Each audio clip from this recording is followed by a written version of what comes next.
Jindal company दादागिरी अतिष्ट हेले ग्रामवासी। अनुगोल बोअनपाड़ ब्लॉक बड़ केरेजांग गाँव में जिंदल कंपानी को नहीं विभिन्न समय उत्तेजना देखा केतेबेले उचित क्षतिपूरण नियुक्ति एवं थैथान को नहीं ग्रामवासी और जिंदल कर्तृपक्ष मध्य तू टू मे में लगी रही। एभली परिस्थिति दीर्घ दिन हेब विवाद लगी रही यार समाधान हो पारना।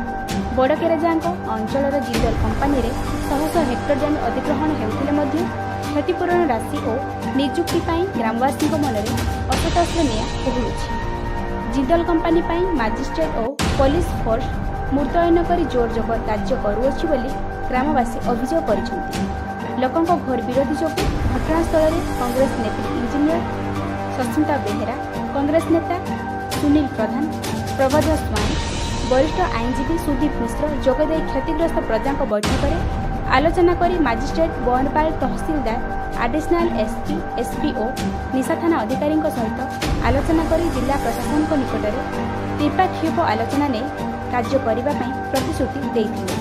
परवर्ती समय परिस्थिति शांत पड़ा पर पुणी फोर्स मुतयन कर जोर जबर कार्य करने लोक मैंने असंतोष प्रकाश कर लोकों समस्यार समाधान कौन पदक्षेप नेउ नथिबा अभियोग होछि।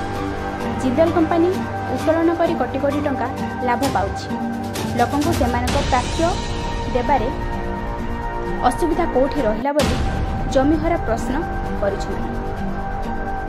जिंदल कंपानी मनमानिबा गुंडाराज विरोध और सेमानक 4 दफा दाबी ने अनुगोल तहसील कार्यालय सम्मुखें अनिर्दिष्ट काल पर्यंत धारणा बसिछंती बोली ग्रामवासी खबर सह प्रकाश करिछंती।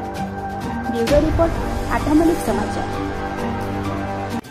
आत्मलिक समाचार को फॉलो करंतु, लाइक दियंतु, शेयर करंतु, कमेंट दियंतु, सब्सक्राइब करंतु।